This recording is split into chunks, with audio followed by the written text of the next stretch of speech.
long. It looks like we're starting transcription. Great. My name is Anna Brawley, and so I'm going to call the meeting to order as chair. So first, let's do the land acknowledgement, and then we'll go through roll call and approval of the agenda. So I'll go ahead and read that. And again, my name is Anna Brawley, chair of the BAC. The land acknowledgement is a formal statement that recognizes and respects Indigenous peoples and the enduring relationship that exists between Indigenous peoples and the land. I'd like to acknowledge that we live and work on the unceded land of the Dena'ina people and thank them for their past, present, and future stewardship of the land on which we all live. And then I'll also throw in addition to the land acknowledgement, just a note about the chat for Lila's benefit as well. So thanks for joining this meeting. Please note that the Teams chat is not part of the audio recording of the work session and it will not be visible. So please, to make the audio record as complete as possible, put your comments into the record and not in the chat. So if you do make a comment in the chat, I'll ask you to state the comment on the record or I will restate it.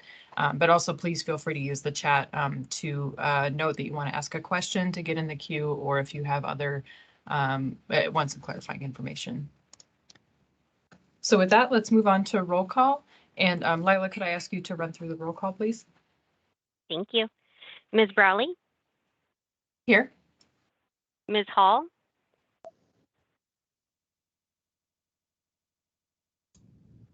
Ms. Hobson? Present. Ms. Hotch? Here. Mr. King?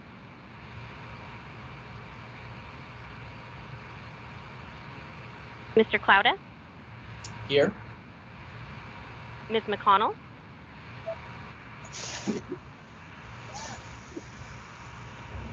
Mr. Minor? Here. Ms. Rodriguez? Mr. Smallwood?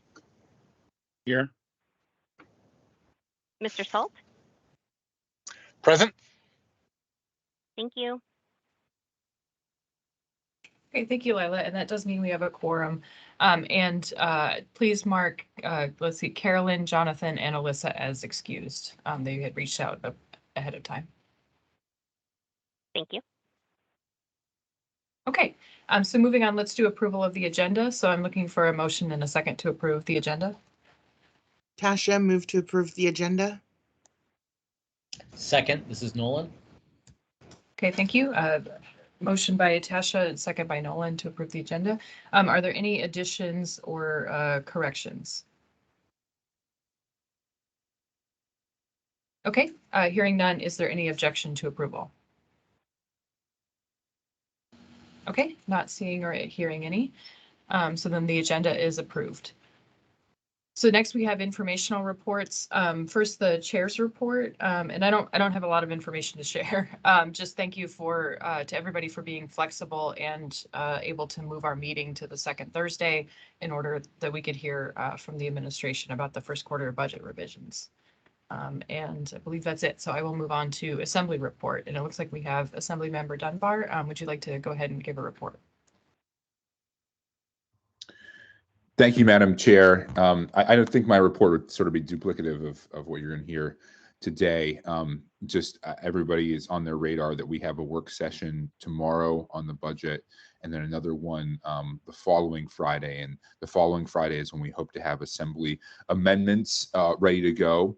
And we also have obviously a budget committee meeting on Thursday the 21st. So all of that will relate to first quarter budget revisions. And then, of course, we hope to pass the revised budget on the 26th. So we are also entering a busy period, and we'd love to hear from you as we offer our amendments on the 22nd. Thank you. Okay, thank you. Any questions on the assembly report?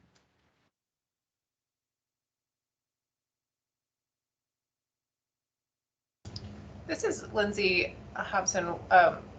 What time is that work session tomorrow? Sorry if I missed it. Work session tomorrow is from 1 to 3 in room 155, or you can call in. And next week also on Friday from 1 to 3. So 1 to 3, both Fridays. Great, thank you. Okay, thank you. Any other questions?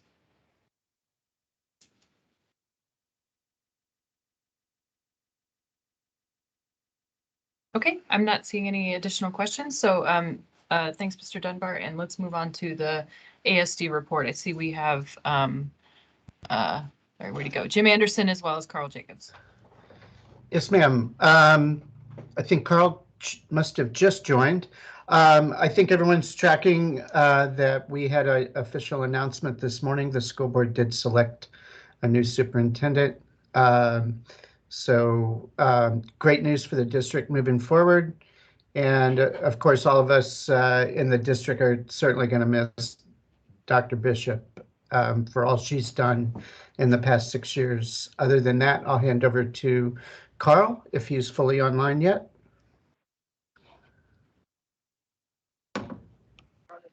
Thank you, Mr. Anderson, and thank you, Madam Chair. Greetings, everyone. Carl Jacobs, Anchorage School Board. Just wanted to echo Mr. Anderson's comments that we're thrilled to announce that Dr. Jared Bryant will be our next superintendent. It's been a pleasure to work with Superintendent Bishop, and we were disappointed to hear of her retirement, and the board engaged in a significant month-long process beginning this past November to select her successor, and we've landed on a candidate that we feel closely aligns with our goals and guardrails, and is dedicated and laser focused on ensuring students are both proficient in math, reading, and college and career and life ready as well. So I'm excited to get to work. Dr. Bryant starts July 1st, but there will be significant transition time. Would be glad to field any questions on that specifically, either now or offline. My cell phone and email are always available and listed on the ASD website. The only other mention I had is for those who haven't been closely following municipal election results. There were 2 board members on the municipal ballot, and both incumbents appear to have retained their seats. Those are President Margot Bellamy and Member Kelly Lessons. Looking forward to getting to work with those 2 again. And the board will reorganize later this month. That may mean that a different board member will be assigned to represent the BAC. So I'm not entirely sure. I think it's to be determined if I will be back with you folks next month. But if I'm not for one reason or another, please know it's been a pleasure, and I appreciate each of your service and the work you're doing. So thank you.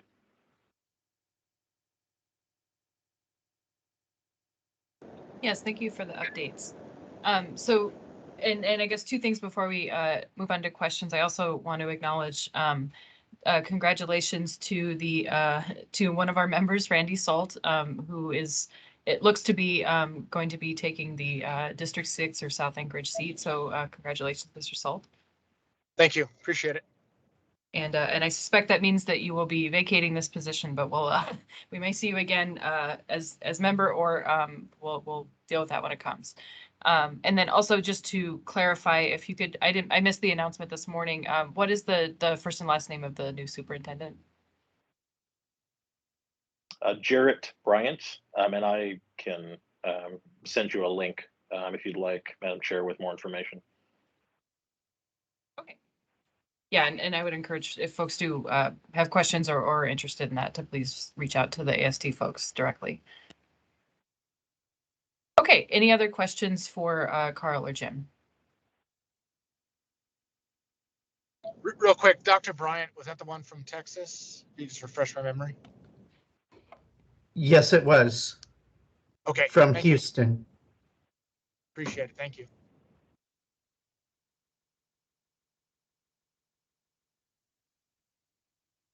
Okay, well, I'm not seeing any other questions. So, so again, thank you, and thank you, Carl. If you aren't back next month, it's been helpful to have you here, and we always appreciate having an ASD representative on our meetings.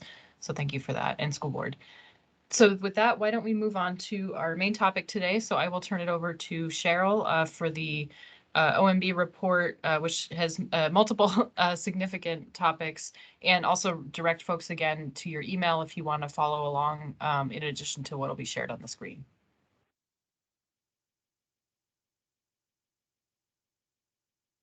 And it looks like we can see the slides. So go ahead, Cheryl. Well, thank you, Anna. I appreciate the commission juggling its schedule to allow us to talk about the first quarter budget revision package.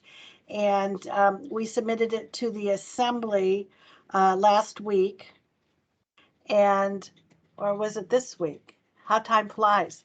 But we have a work session scheduled, as Mr. Dunbar mentioned, this Friday, tomorrow. And so I'm going to give you today sort of an abridged version of what we will be sharing with the assembly tomorrow. So just a few words about what is the first quarter process all about. And really, it's a time to fine tune the budget based on updated information. And the kinds of information that we look at is, where did last year end up in terms of revenues that came in as well as spending. And then also we're now 3 months into this current year. And so are there any adjustments to revenues? Is there new information on which we can fine tune the current year's budget? And so we bring all that together, and we also look at, is there some unanticipated event or circumstances that wasn't known or wasn't fully evaluated last fall when the regular budget was put together and approved by the assembly. So that's kind of the backdrop as to why we're even talking about this stuff. But probably more importantly is that all of this updated information and fine tuning is what goes into setting the mill rate, which is what your property taxes will be based on, because the mill rate is determined by property taxes to be collected divided by assessed values of homes and properties. So that's what all of this gyration ends up resulting in, is how much your tax bill will be. So, okay. And so as we go along, I'm okay if you have questions, but if it's something that I'm going to talk about later, I'll let you know that, and we can skip to that. We can talk about it at that time. But I know we have other items on the agenda, so we'll try to see how many questions you have and how long it might take me to answer them. So, okay, Lila's going to be my slide advancer. Okay, so the first thing we look at is, where did the city end up at the end of last year? And so what we look at is what we call fund balance, and that's the kind of the year-end balance of monies that was unspent. And so we ended last year with about 2.5 million in fund balance. This is from what we call our 5 major funds. There's lots of different funds in the city, but we have 5 major ones into which the area-wide police, fire, the different service areas, the monies that are deposited in there. There was a total of about 2.5 million in fund balance left over, if you will. And this assumes full FEMA reimbursement. And that's kind of an important qualifier, because we have I think it's about 65 million that has been spent that we're awaiting FEMA reimbursement. So we're assuming that FEMA approves all of our reimbursement requests related to the COVID. So assuming they approve everything, so far they haven't rejected anything, or disapproved, I should say, about 2.5 million. We do have 2 departments that overspent. That's the other part of the year-end analysis. We had Equity and Justice overspent $14,000, and that's because they had leave cash in that was unexpected. And so they didn't have surplus money available in their budget. And so as a result, they overspent. The fire department overspent 1.3 million. Now, this has been a challenge, not just this year, but for a number of years. So that's primarily associated with overtime as well as leave cash out. And so we'll get to how we fix this in a minute. And then there's other year-end adjustments that are made in workers' compensation, general liability, as well as room tax payment. We, in 22, pay for the taxes that were collected in 21 to visit Anchorage. So there's some of those technical adjustments. And then we also look at, well, where did revenues end up compared to what was budgeted? And in this case, for 2021, the Department of Treasury came within 300,000 of the amount that was forecast compared to the actuals that came in. And I don't know about you, but I think that's pretty darn impressive that they were that close. And it's not just one account, it's a multiple number of accounts. So, okay, so next slide, Lila. All right, so a snapshot or an overview of our first quarter changes. All right. So the first thing is the first priority is to meet what we call our fund balance reserves. And there's a 10% reserve and a 2% reserve. And the purposes for those, the 2% is that we have 2% of, it's a calculated fund balance requirement that we have 2% available if there is an emergency. And then there's another requirement for 10% of our fund balance calculation, which is for bond rating purposes. So people who buy our bonds want to make sure that we have a little bit of savings set aside for purposes of if we had a disruption in our revenues, that money would be available to pay debt service. And again, those the calculation was based on assuming full FEMA reimbursement. So then in terms of other revenue changes, again, from what was approved last fall, we're able to collect 5.8 million less in taxes compared to the tax cap. All right, so we come in 5.8 million under the tax cap. Mill levy is 1.34 mills less than what was thought at the time of the approved budget last fall. In terms of non-property taxes, we have 11.4 million increased collections that are expected. And then we have a decrease of about 1 million in fund balance that we thought was available based on last fall's budget discussions. And in terms of spending, direct costs or spending compared to last year's budget, we are up $3.6 million in increased spending, which is less than a 1% increase compared to last year. Okay, so next slide, Lila. So in terms of the revenues, we're going to spend a little bit of time walking through some of the changes. This is going down to the next level. And so there's a number of taxes that are subject to the tax cap or fall in within the tax cap. And we'll talk about the tax cap in a second too. But first, these are the changes in the various taxes that the municipality assesses or levies. And why these are separated compared to other revenues is because the changes here impact the amount of property taxes that can be collected based on the way the tax cap is set up, the formula. So motor vehicle rental taxes, we're expecting more visitors, increase 1.7 million. And again, these are Treasury's, the results of Treasury's recommendations or their forecast. Tobacco tax, another 1.2 million, marijuana tax, 200,000. MISA payments, these are like the municipal utilities and the municipal enterprises pay in lieu of taxes, property taxes. So, and it's based, there's a formula that calculates it and it's tied to their fiscal health. And for 2022, we're $1 million less than what was forecast last fall. Motor vehicle registration taxes down 800,000 and fuel tax down 80,000. Okay, so those are those non-property taxes that matter under the tax cap. Okay, Lila, next slide. Okay, so room taxes, 5.5 million higher.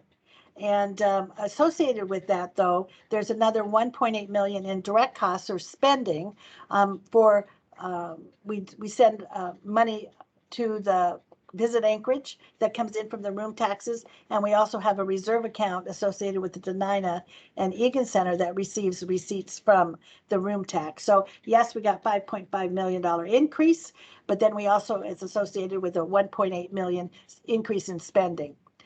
In terms of some other revenues, which I'll talk about in a minute, we also had 5 million in fund balance applied, which I've talked about before. Investment income down about $500,000. And also we had an increase in direct costs for tax anticipation notes or TANs. So that was different from what was expected, forecasted last fall. And then in terms of property taxes, it's 2.8 million less than what was thought to be needed last fall. And again, that's the reference points is the budget that was approved last fall. Okay, next slide. And this is the last one about the revenue changes. So it gives you an idea of all the little moving parts, and there's pages of others that could go into this too, but these are the higher level ones that got changed.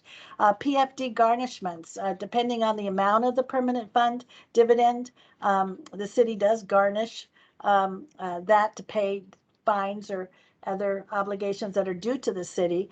And so based on the 2,400 figure, it's up 3.1 million. The House approved version, I think, is a little bit more. And I'm waiting to hear back from Dan Moore to see if it makes much of a difference in terms of how much we might expect. ASD, prior year property tax overcollection, 2.3 million. And we can talk about this, but it boils down to trying to not bore you with all these minutia gyrations, but because of the timing of when we collect property taxes, Anchorage's fiscal year is different than the school district's fiscal year. That's one parameter. The other is that when we collect taxes, property taxes, it's based on a certain set of assumptions. For the school district's number of students it expects, its enrollment, which there is a state law that governs how much a local government can contribute to the school district in property taxes. So in the fall, when the school district does its student count, that's when the calculation is made about what Anchorage's property taxes amount can contribute to the school district. So I think it was last year, I have to verify the which year, but there was $2.3 million that in June, the city collected that couldn't be paid to the school district after they went through the student enrollment process and the calculation of how much the state will allow us to contribute to the school district. So that's a short version of a longer story, but the bottom line is that there was 2.3 million in property taxes that had been collected that could be contributed towards city services. Okay, so then we have ambulance fees. This is a supplemental emergency medical transport program that just started a year or so ago. We're expecting another 1.7 million in reimbursement from the state through that program. We've got almost $1 million in HLB land sales. Building permits are expected to be up higher than what was forecast last fall. Community assistance, revenue sharing. At first, we thought it was going to be a $1.3 million reduction from 2021. But the good news is so far out of the legislature that they're doing a continuation level budget, which means we don't have that reduction. And then in terms of the MOA trust fund contribution to government, the projected earnings, they've done a more conservative payout. And as a result of that more recommended conservative payout, it results in a $2.1 million reduction or decrease in the amount of trust fund contribution to general government. So all of this is meant to give you a sense of a lot of the moving parts that go into establishing how much revenue will be available to help pay for city services. So then the next slide. Yes. Thanks. Just a couple of questions before we move on, and then I'll see if anybody else has, but I had two. Sorry, I didn't let them down. Sorry. One of them was about the what the other revenues included. So it was on the previous slide. This I think one? it was slide 5. Yeah, what does that include? The other The second revenues? bullet. Yep. Okay, a lot of them were the ones I detailed on page 6. Oh, okay. So it's just breaking that down. Yeah, and I can get you a list to confirm that. Yeah. Oh, okay. No, just curious if that was a separate bucket. And then the other question was about the like whether this has, I guess it probably has factored in that the school bond looks like it's not going to pass, and then how that relates to the school bond debt reimbursement. Okay, that is not part of our, well, first, even if they had been approved, chances are they Mhm. would not be sold in this year, calendar year or school year. All right. So there wouldn't be an immediate budget impact. Okay. Okay. And what I'm speaking to you about is on the general government side of, and the municipality side of the budgeting.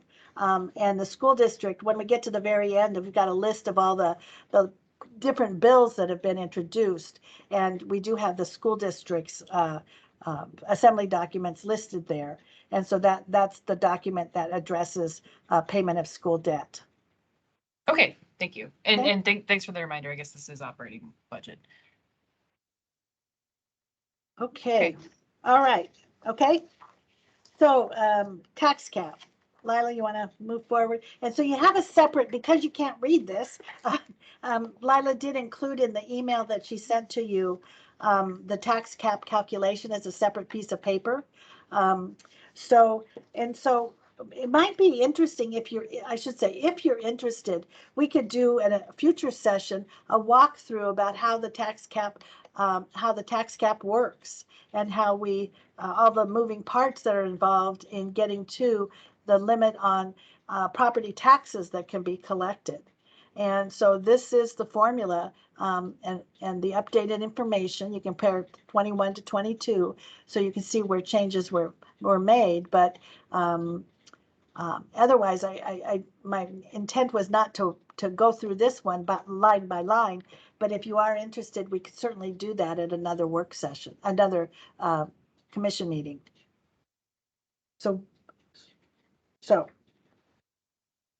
okay, so if you want to, though, I'll take you to the bottom line. It's kind of like, okay, so what does all this mean? But if you go down to, if you've got your work, the one pager out, if you go down to line 56 at the bottom, you can see where under the 2022 at revised column on the far right, so the amount of property taxes that can be collected is $293,092,584. And so that compares to the column next to it on the left, the 297 million that was collected in 21. So that leads us to on line 58, as proposed, the budget is $5.8 million under or less than the amount of property taxes to be collected. So we're $5.8 million under the tax cap is what the bottom line of all of those pluses and minuses mean. So, okay. So if there's any questions, be glad to answer, but or talk more about it, or we can defer that to a future meeting. Okay, does anybody have questions? I'm not seeing any in the chat, just making sure. Okay, all right. I'm missing. Hey, Cheryl, Randy here real quick.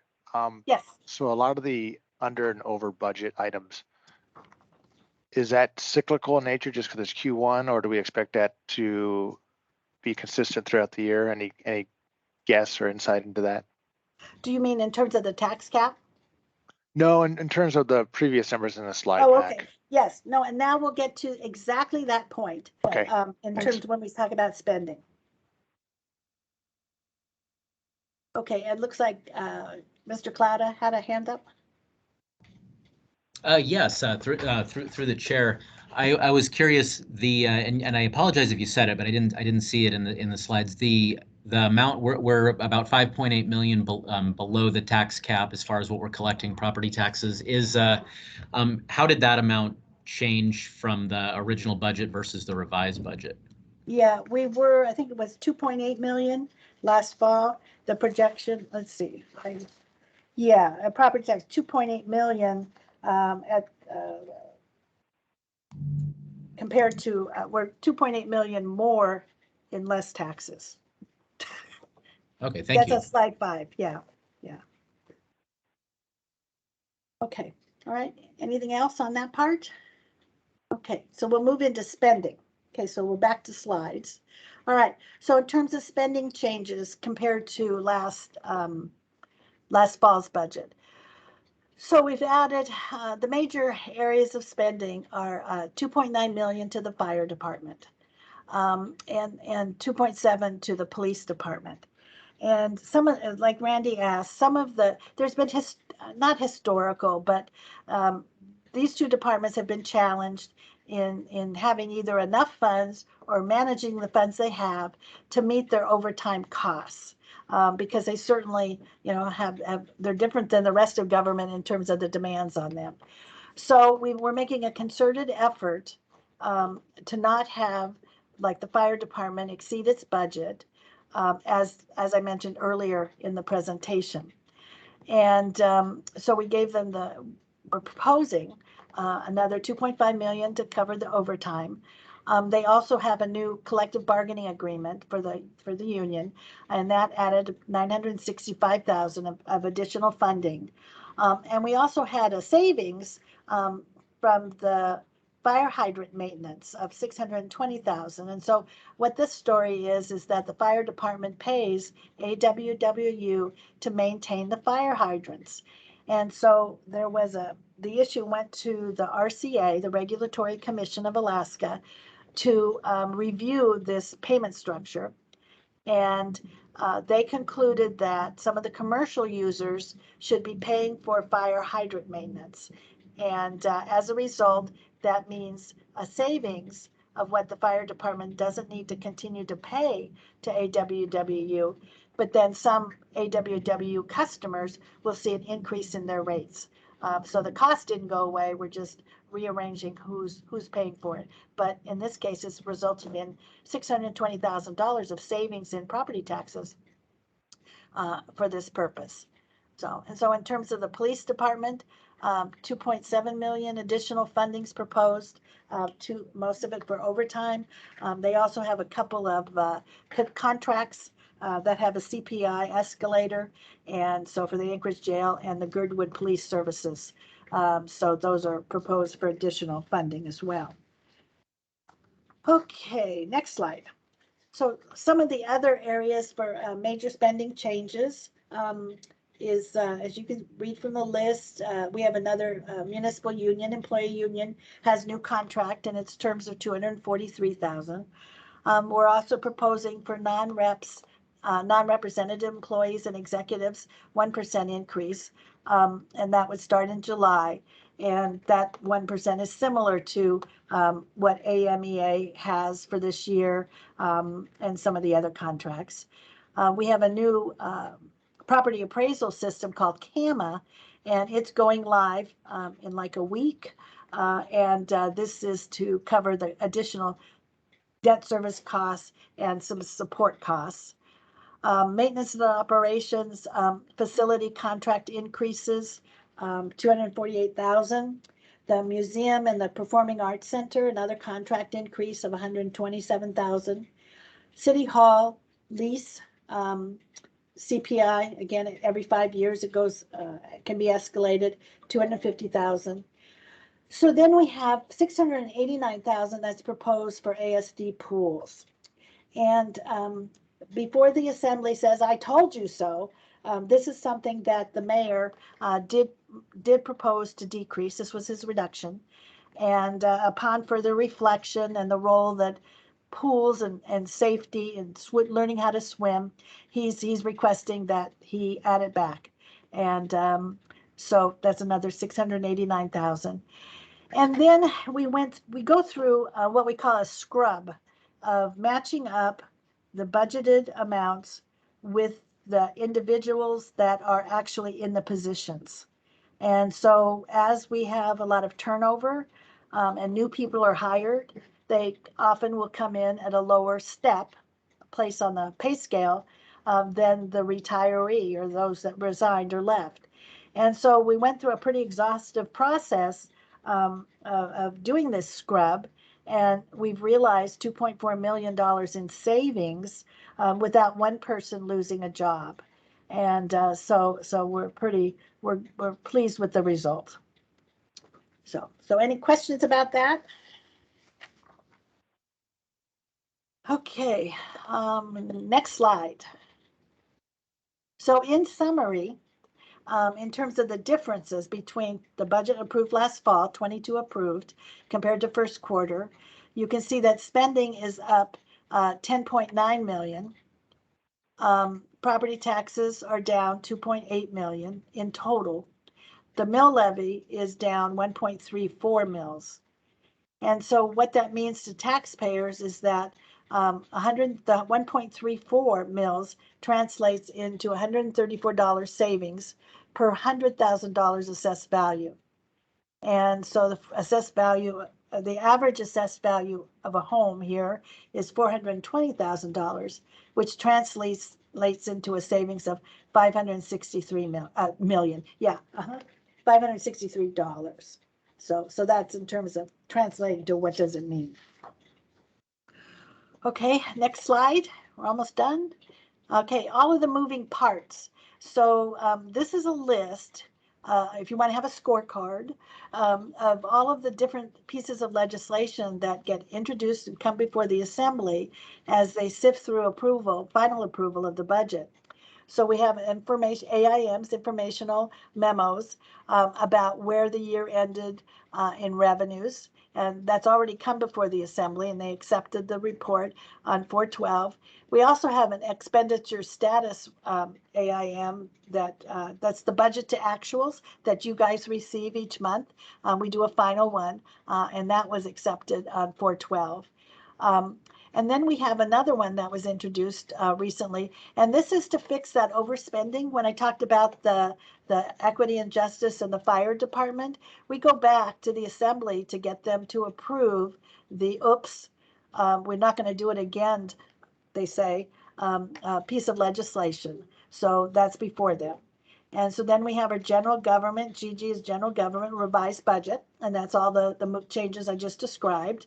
And then we also have, what I didn't really go into in this, and I do talk a little bit about it tomorrow with the Assembly work session, is about the utilities and enterprises. We do have budgets for them, revised budgets, as well as Assembly approval of the dividends that they will pay to general government. And then finally, we have the general government tax levy, and then also the school district tax levy. And this is where, you were talking about bond debt. That's where that number eventually would get reflected as the school district sells its bonds. The debt service gets reflected in what gets approved in the mill levy. Okay. All righty. Okay. Next slide, Lila. In terms of next steps, as Mr. Dunbar mentioned, we have our work session tomorrow, but then we have another one on April 22nd, and that's where the Assembly is scheduled to talk about its amendments, and then public hearing and final action April 26th. But I do want to mention a couple of things that I didn't talk about, and one is the one area that we didn't put into our budget as proposed is, and we'll talk to the Assembly about this tomorrow too, is fuel increased costs. So certainly the municipal agencies are experiencing that, just like you are as homeowners and members of our public. And so what our proposal is to use some of the ARPA federal funds to help cover those increased costs, because we're hoping they're one time in nature. She says, hopefully.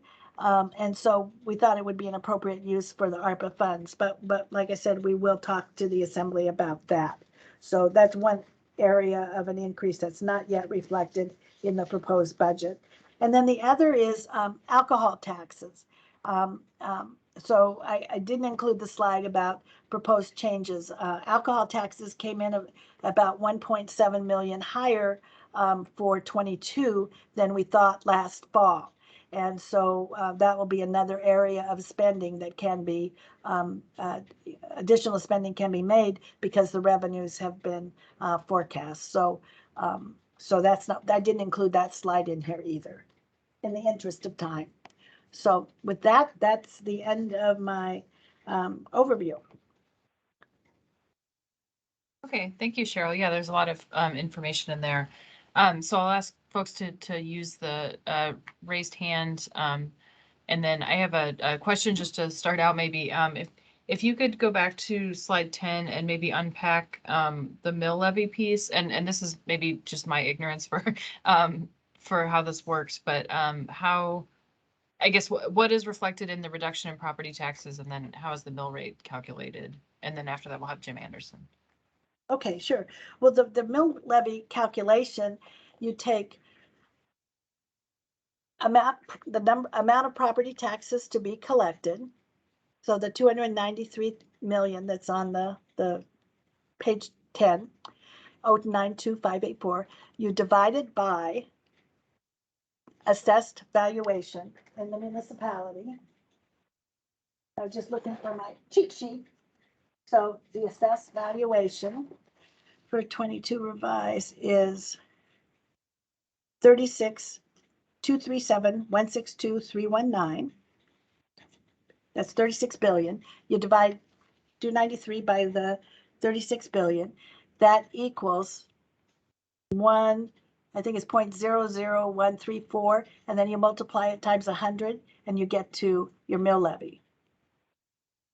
So I should say that'd be the 16.35. Okay, and so the difference is it's math. Okay.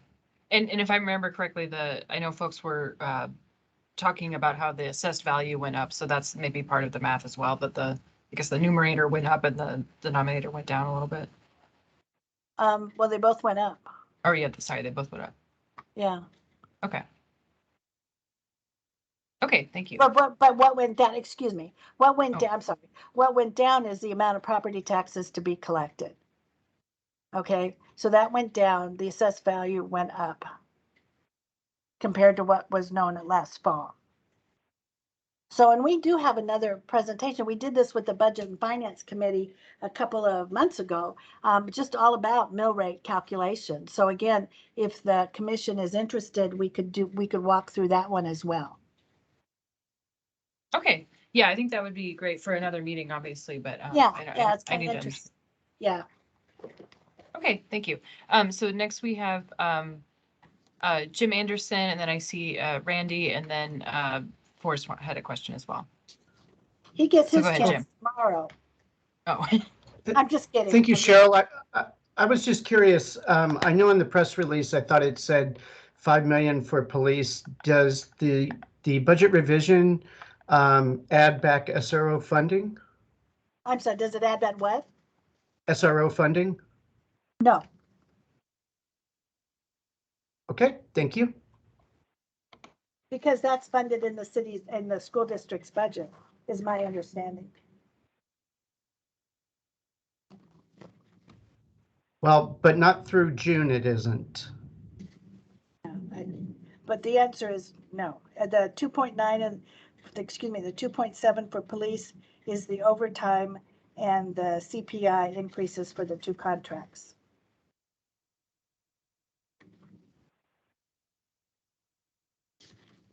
okay. And Randy, you had the next question? Yeah, sort of two. So first one, easy. Is this an exercise that's done every quarter, or is it just unique to first quarter? Okay, Yeah. thank you. No, And then no, but let me just explain. Let me explain. Yeah. The reason we go through this is to fine tune revenues and spending in order to set the mill rate for the tax bills to go out. Okay, in terms of why we're very focused on, you know, every dollar. And so it's all for the purposes of calculating tax rates. Okay, great. And the second one, I probably should ask last time, but if I remember correctly, the 2021 budget came in underspent. And so what happens to that additional, I guess, dollars in the bank? Where do they go? What happens to them? Yeah, and then that's a good question. That's the fund balance that's been referred to. Okay. Yeah, so on page 2, it talks about 2.5 million, and that's our estimate of how much was left unspent at the end of last year. It's unaudited. Finance is still doing its scrubbing, and so that's our estimate of what was left at the end of the year in the 5 major funds. Thank you, Cheryl.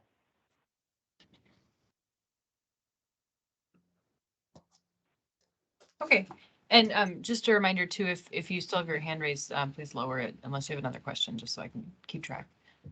So Mr. Dunbar, if you want to ask your question, and then BAC members, please feel free to raise your hand or put it in the chat. Thank you, Anna. And yeah, I would ask this tomorrow, but I think it's relevant for you guys to hear this discussion and I think it goes to the question that you were just asking. So here, if you look, this is a very small percent of the property taxes to be collected. Looks like about 1% fall there, but the fall in the mill rate is much larger, like 7 or 8%. And so I guess my question is, actually two questions. Cheryl, if you remind me, is this reduction in 2.8 million in property taxes collected, is that because the tax cap itself fell, or is that because of just the mayor's budget? So he has left additional taxing capacity on the table.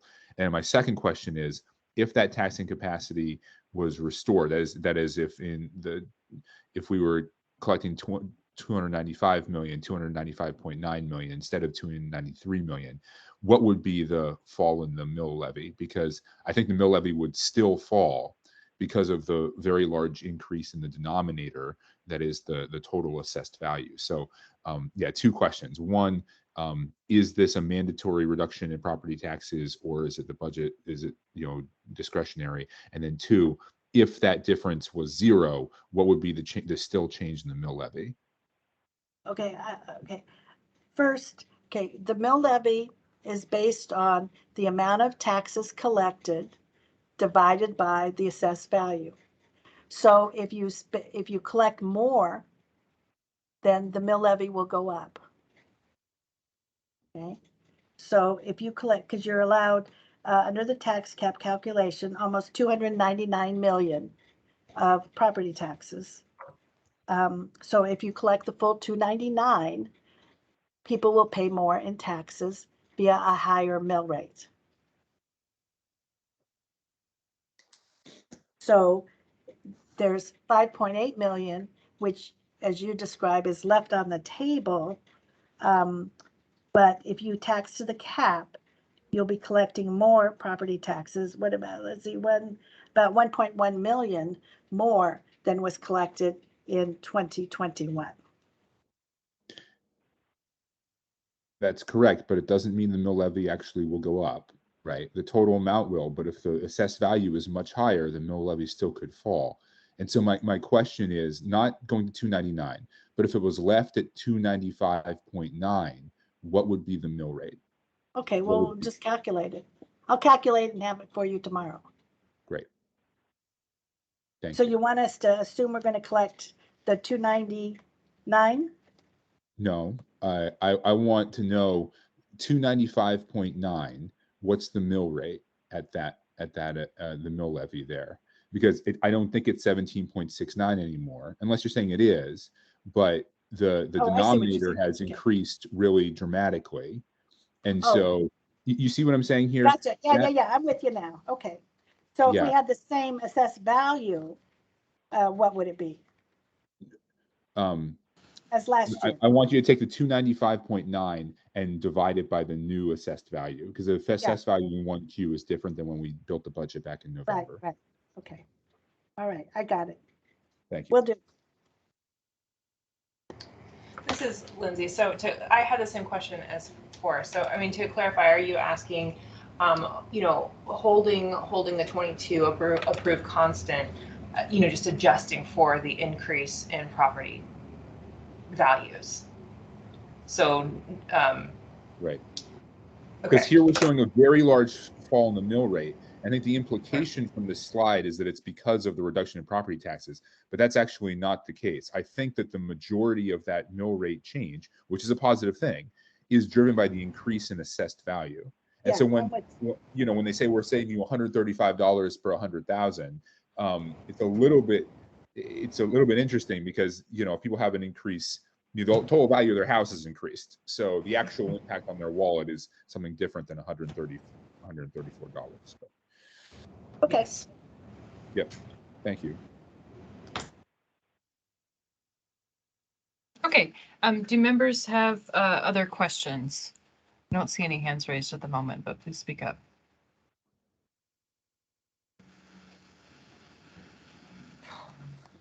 And also, I'll note, Lindsay had put in the chat that she was also interested in the mill rate presentation, so we will definitely put that on a future agenda.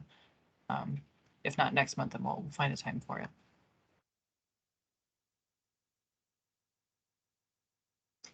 And Cheryl, I guess I have one more question, and maybe I just need to read the budget documents as well, but I know you weren't focused on the alcohol tax, and I know that's part of, or I'm sorry, that's not part of the what's under the tax cap because it is separate. But I just wondered, because I think you had mentioned that the 2021 amount was up, what was it, 1.7 million higher. But just to 22. clarify, I'm sorry. Yeah, it's 22, the forecast revenues in fiscal year 2022 came in at 1.650, higher than what was projected last fall. Oh, I see. Okay. And so that's like you're saying that's the projection. And so we're not talking about actuals from last year. Correct. That's the 2022 projection. Okay. And then I guess just my general question there is, and again, I'll read the budget when I have a chance this weekend, but were alcohol taxes incorporated into any of the police and fire kind of funding? No. Well, there Okay. was some very small little tweaks, but they wouldn't be reflected in the numbers that I gave you because they're outside of general government. Okay, sure. Thank you. Okay, are there any other questions on the first quarter budget revisions?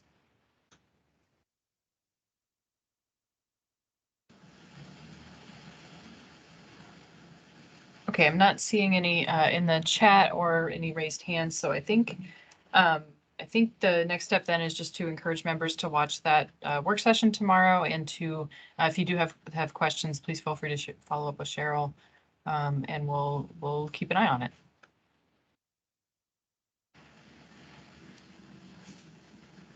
So with that, why don't we move on? Let me see the agenda. I think our other update was the 2021 budget to actuals report, which I know was also sent out as a handout today. Right, and this mirrors the information that, or I should say, this underpins the information when we talked about departments that overspent. That's what's summarized in this the April report. In terms of the fire department, equity and justice, and you can read about the other departments in terms of percent of their budget that was spent. So it wraps up 2021.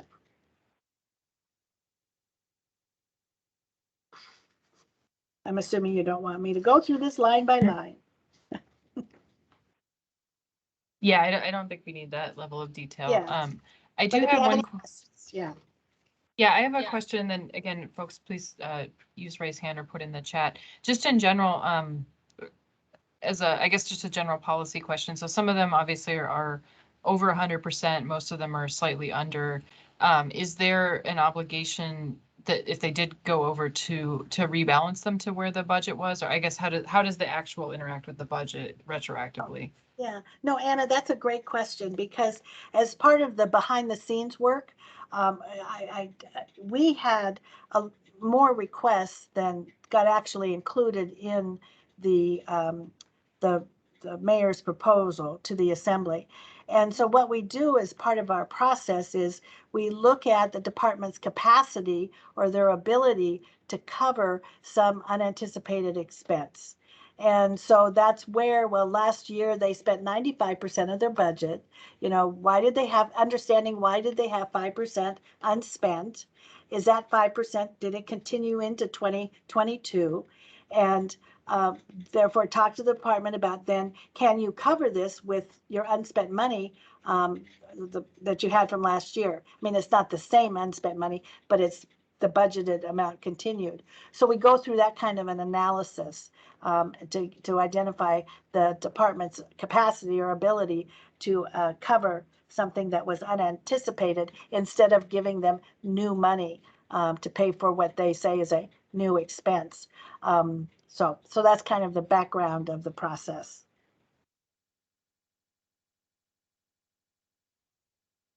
Okay, thank you. And I guess I do have one question. I'm not seeing other hands up yet in the chat, but because you had mentioned equity and justice was over and then fire was over, but it also looked like the municipal manager line was over, at least on this actuals. And I just wondered what the story was there. Yeah, that's, I had a revenue adjustments line on that same slide, which was for the workers' compensation claims and the incurred but not reported these are adjustments that are made in the spending. It's not anything that you can, as a manager, control. So, and it doesn't cost, there, I guess, technical adjustments that are made. But we don't have to use fund balance to pay for it. I hope that makes sense. But so that's why overall the bottom line of the budget goes up over. But the fact is they had enough revenues in their budget to pay for those costs that they needed to cover. So these are like technical adjustments. I see. Okay. Okay, thank you. Any other questions from members?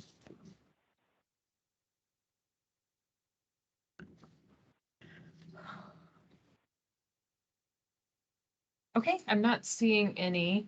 And again, so this would be considered the final 2021 actuals, is that correct? Correct. Okay, great.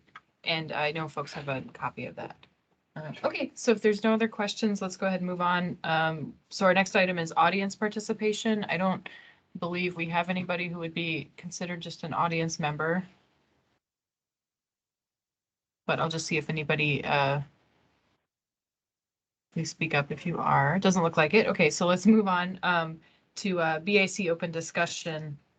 So we don't have anything planned for this, but I did want to just raise one question for discussion, or actually, sorry, two questions. The first one is consideration of moving our meeting time to the second Thursday. And I just wanted to raise, on a permanent basis, we could start at a future meeting, obviously. And I'm raising that partly because there's been a couple times during the course of the year where something like the budget was due on a Friday, the first Friday of the month. And so our meeting was a little bit premature because the materials weren't ready. So I just wanted to see if folks are interested in that, or if we want to keep our first week meeting time and just move it occasionally, if that creates conflicts for anybody.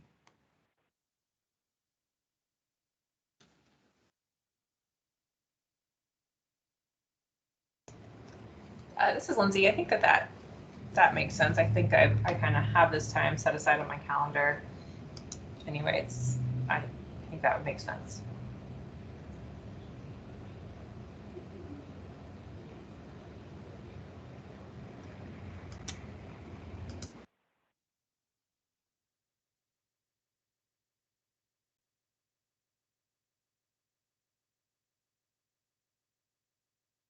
Nolan, go ahead. Yeah, I personally am indifferent, so I think if it makes sense to move it, I doesn't change my schedule personally in any way. So I think if that's the wish, I think it's perfectly. I think it's pretty reasonable.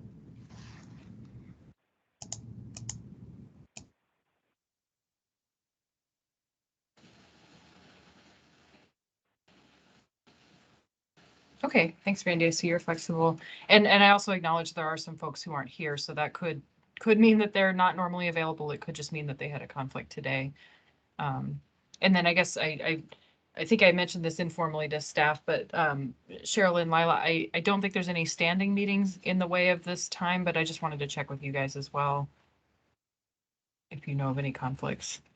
Yeah, this is Cheryl. I don't, but I think Mr. Dunbar, I don't know if the assembly has a standing committee on that day.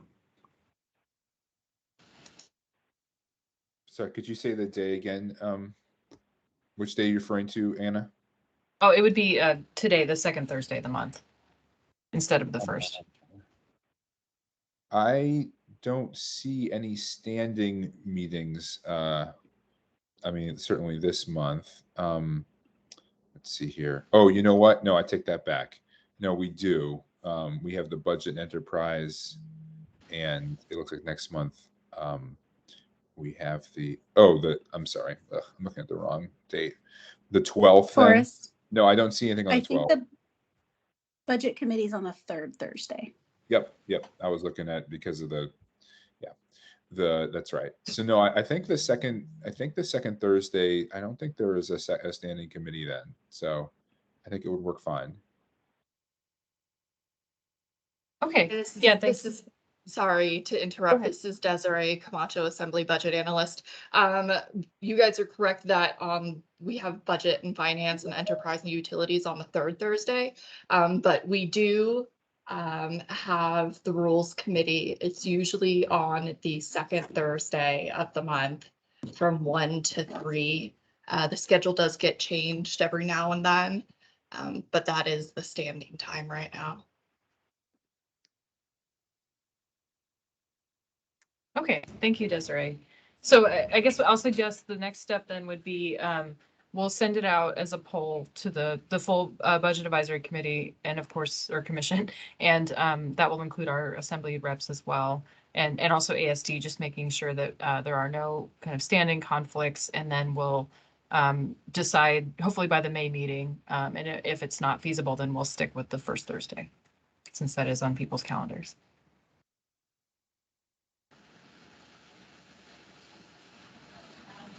Okay, so then the other item for discussion was really just our general call for topics, things that folks want to hear at a future meeting. So I wrote down a more detailed presentation about the mill rate. I think that would be very helpful. Last month we had our presentation about the port upgrades and what's being proposed, what's needed at the port, how much it would cost, and we also previously had a presentation about the limited road service areas, LRSAs, and how they work. So just throwing it out there, if anybody does have a topic they want to see, either from the muni side or the school district side, we're happy to follow up with that. So just shout out if you have any.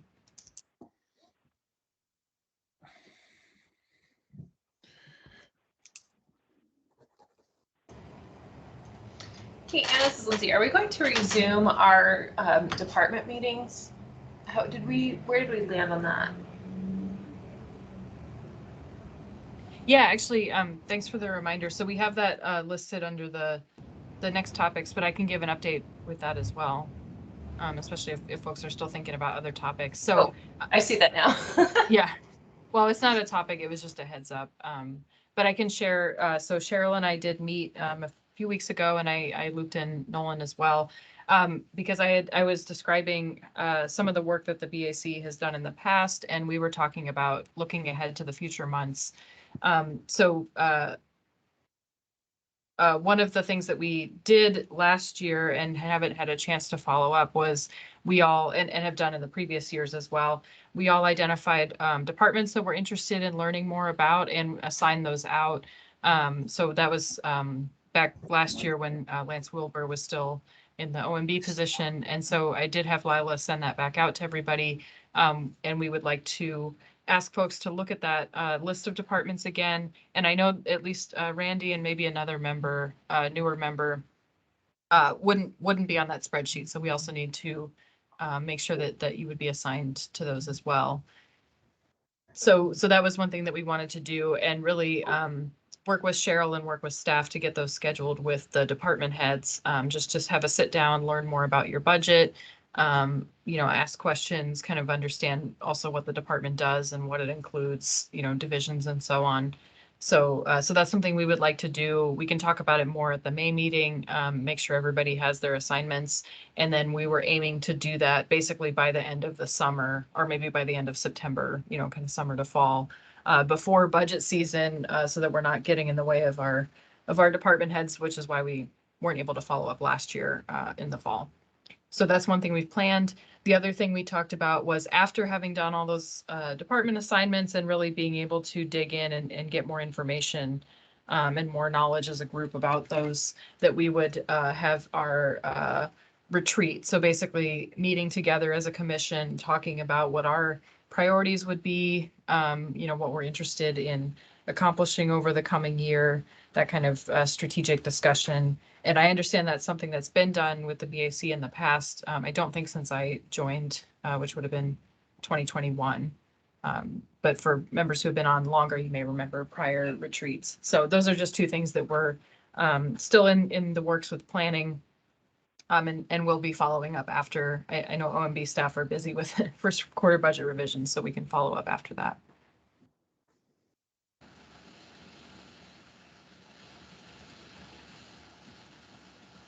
So in the meantime, I'll direct you to the spreadsheet that Lila sent out, and then I'll coordinate and work with Nolan to coordinate with staff about updating those assignments and how we want to handle that. And I don't know, Nolan or other members who've been on longer than I have, I don't know if you have comments about what you'd like to see at the retreat or how it's been done in the past.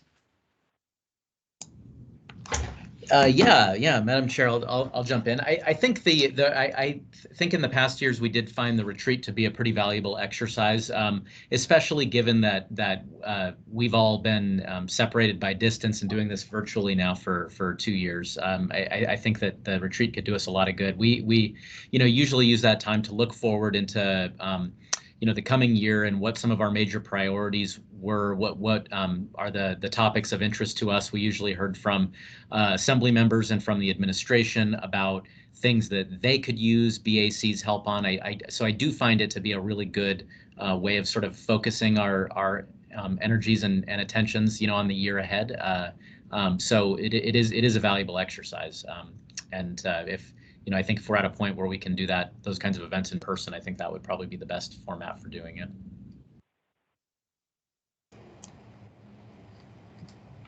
This is Lindsay, and I would just add to that I think a part of what has for me made it successful and helped us stay on track and productive throughout the whole session is to have it moderated. And I think we've always had Erin Baca. I don't know if she's still at the municipality, but actually maybe she's not.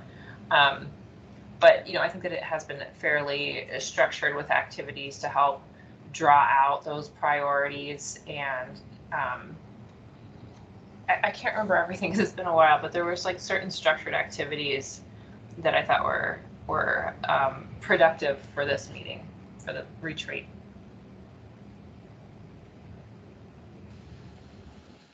Okay.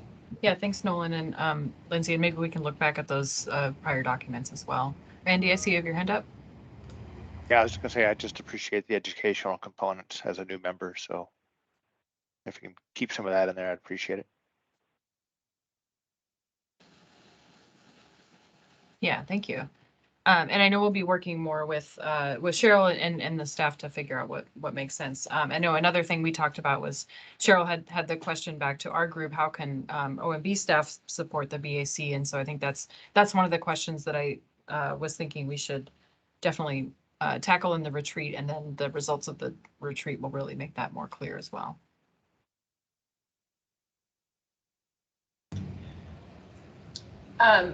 And I was looking back through my email, and I don't know if I don't see the email with the departments. Do you know about when that was sent? I think it was sent. Looking. Oh, go ahead. And I can also resend it too.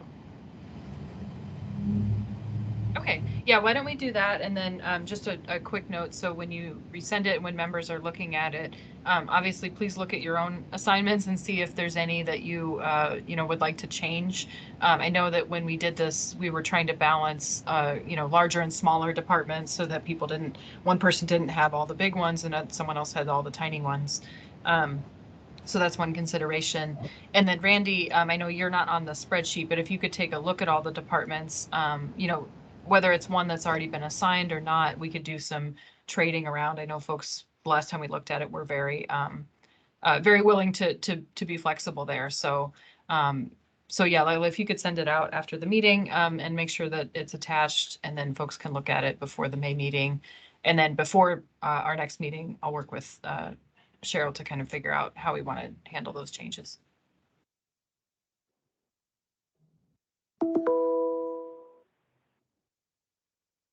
Okay, are there any other comments from members, future topics you'd like to see, or other business to bring to the group?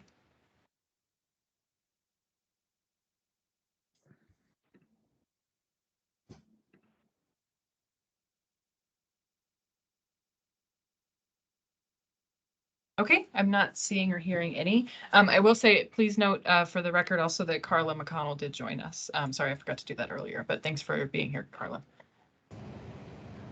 And I might have made you skip over this on accident, but the performance measures, is that something that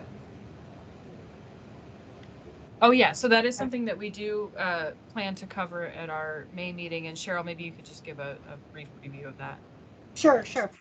Some of you may, let's see, did we discuss the internal audit that highlighted in a recent audit about some concerns about the information that was being reported as part of the city's performance measure initiative? And so we've been working on revised handbook for the departments, and starting after we get through our first quarter process, we'll shift gears and focus on the performance measures and working with the departments to ensure the performance measures are meaningful primarily to the public and also informative to the program managers. So we can update you where we are on that in May.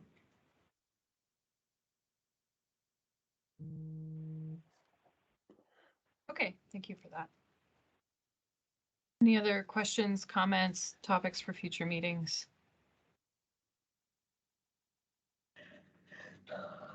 This is Carla, and I apologize so much for my attendance lately. It just always happens to coincide with something happening at work. So hopefully from here on out, I should be a little more engaged.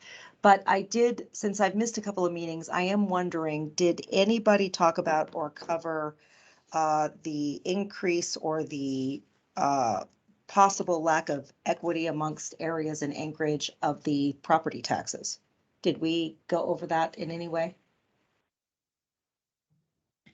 Yeah, thanks, Carla. We didn't touch on that today. We did talk about a little bit earlier. Folks were interested in having a more detailed discussion about the mill rate or understanding how it works and how it's calculated. So we didn't cover that in detail today, but I think that might be a good topic of discussion as well. Just kind of how that plays out across the different areas of the city. Okay, thank you. Yeah, thank you.